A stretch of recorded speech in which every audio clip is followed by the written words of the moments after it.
Hi, I'm Bhavna. I'm Kylie. I'm Alyssa. And I'm Emma. And we're going to be doing the hydrogen peroxide rainbow. And we'll explain to you what all of these fancy equations mean after we show you some of the reactions.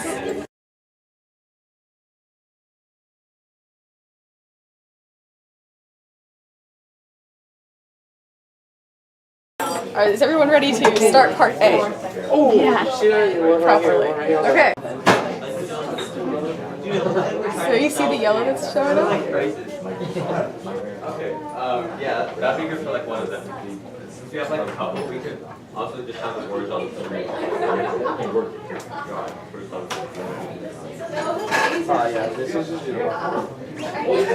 And now beyond the yellow, there's a little bit of that red-orange color.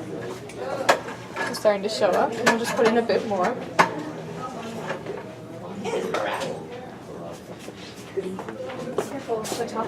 Even more of that red-orange there. Can we borrow your green and black, please? Because I can't find it.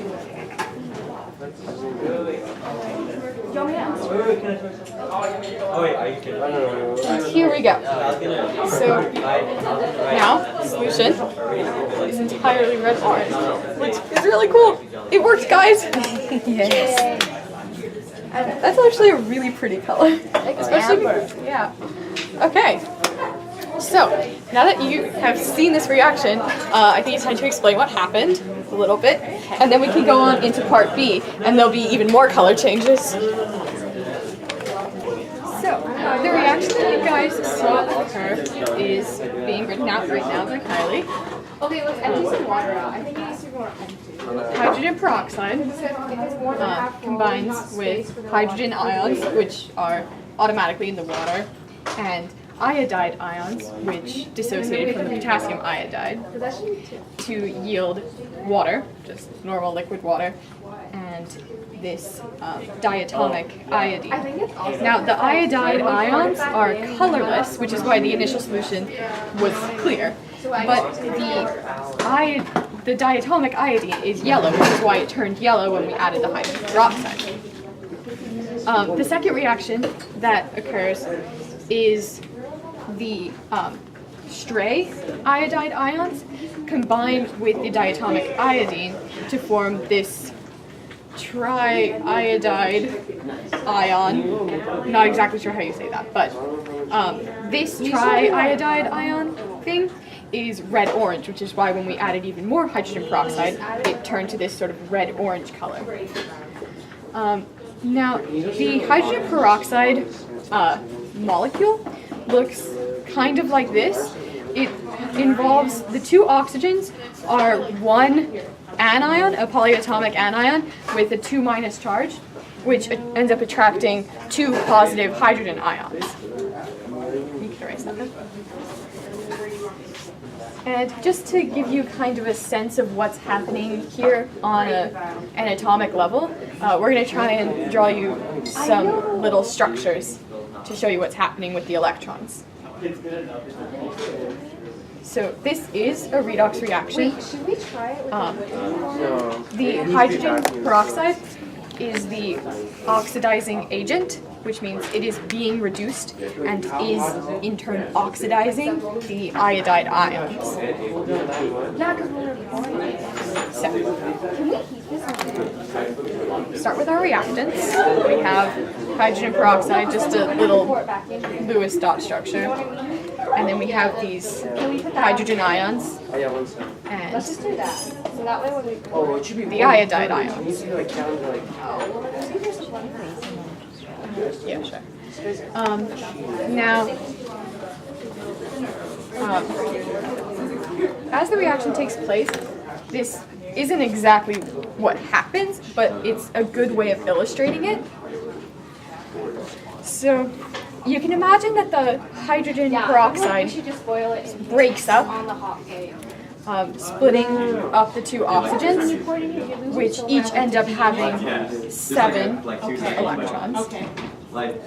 And then you have the two hydrogen ions that were once in the hydrogen peroxide. Oh my god, that's so sick. Oops. the hydrogens that were already in solution, which will come into play a bit later. Thank you, Miss Jane. And you have your iodine, which each iodide ion gives up one electron.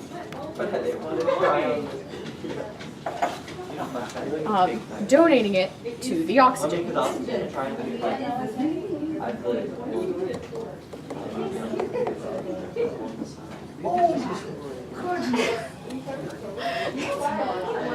Honestly, we're doing I couldn't find the right way. And you'll end up.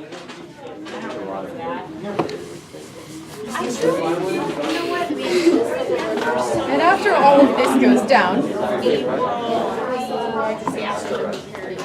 those oxygens will end up covalently bonding to hydrogens, both the ones that were donated from the hydrogen peroxide and the ones that were already in solution. Yeah, he's misreading it.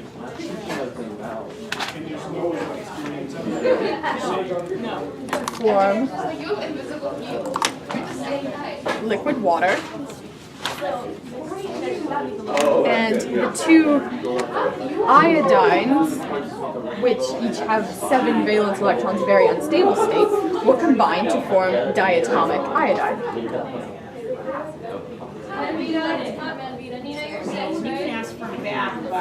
So we left this solution alone while we were working out our explanation and recording it, and you can see that it's gotten much, much darker as a bunch of the remaining iodide ions and diatomic iodine combine to form the triiodide ions, or whatever they're called in actuality.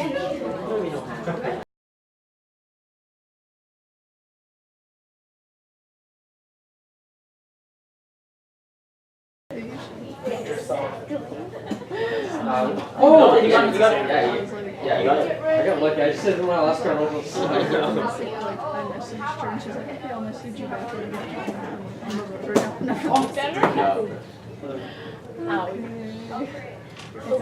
I'm just gonna. Something's happening. The personality profile is definitely a lot.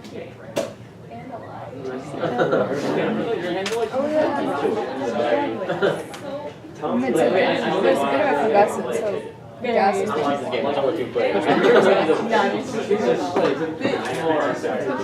so that kind of salmon glow would be the rose color. It's such a swirl, there's like different parts of it are at different stages, which makes sense given the ridiculousness of this reaction. It's pretty intense. So whoever has aces, they go with one. We're going to go through brown. See a bit of the brown greenish color. And we're starting to see. Yeah, I'm low-key. Doesn't matter. And you can start to see on the one side the clear color that we're going to end up with. Say I have 2 kings, right? Okay, her But travel and then a jack, they can say, oh no, She lives in like Alfred. Yeah, I'll tell you. Because if you don't think I have 2 kings, you say, yeah, if I don't have 2 I've never heard kings, like I think That looks so awesome. There we go. You don't talk about like incorporate it into everyday conversation. Don't act. Or let's say you have 1 Some people have chains with that stuff, and they're just gonna. Dude, like smiling. Oh, that's cool. That's pretty cool. Yeah, that's just something. Or someone else came from China, okay? So, the overall reaction that just took place in part B is hydrogen peroxide and the permanganate ions from the potassium permanganate and some more hydrogen ions from the water give off liquid water, oxygen gas, which was the bubbling we saw, and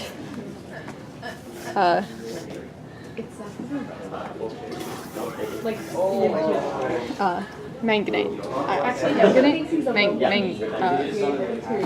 let's see, it's manganese would be. Oh, it would just be manganate ions because it's a metal ion, right? I think so. Anyway, so the brilliant purple color that we saw were these permanganate ions, and these manganate ions at the end, or manganese ions at the end, were colorless, which is why the end solution is colorless. And technically, they aren't actually clear. It's actually a very pale pink.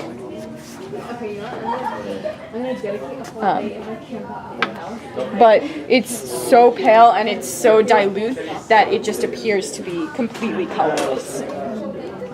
But this reaction is the overall reaction in which hydrogen peroxide, unlike in the first one where it was the oxidizing agent, hydrogen peroxide is now the reducing agent and is being oxidized as it reduces the permanganate ions. At least overall. There are so many bizarre middle parts to this that I just have to share them with you, but I don't think we'll be going into particulate drawings this time because so many steps to this reaction. It's pretty bizarre. So, to make it easier, we're just going to focus on the manganese and the electrons. So, we start off with these. Well, it's in a covalent bond, so it's not.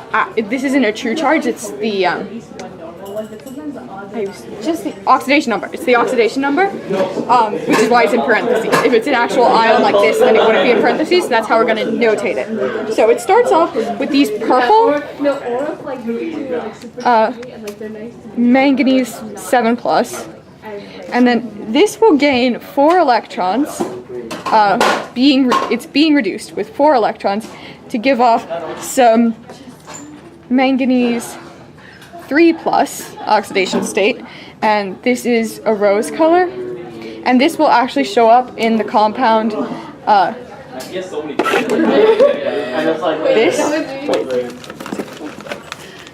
will actually show up in the form of manganese oxide. This then becomes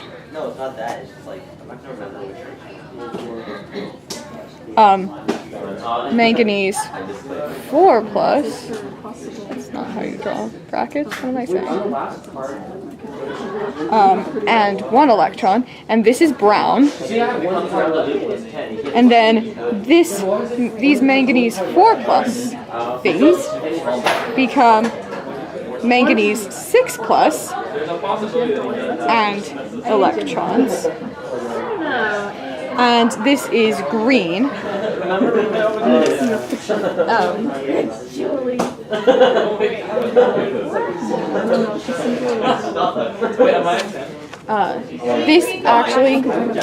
This is in the form of manganese oxide. Not this, sorry. That was wrong. I apologize. And then after you get this, for some reason it has to go through all of these steps. Or, I don't know, maybe these steps just happen first, but then some of the remaining manganese 7+ things from the beginning, which are still purple, combine with 5 electrons to yield the manganese 2+ ions that we saw at the end. And this is the actual reduction that's taking place. But all of these reactions are happening too, which is why we see the sort of weird swirls of color, because all of these are happening at once. So you have the purple and the rose and the brown and the green and the really pale pink colorless thing.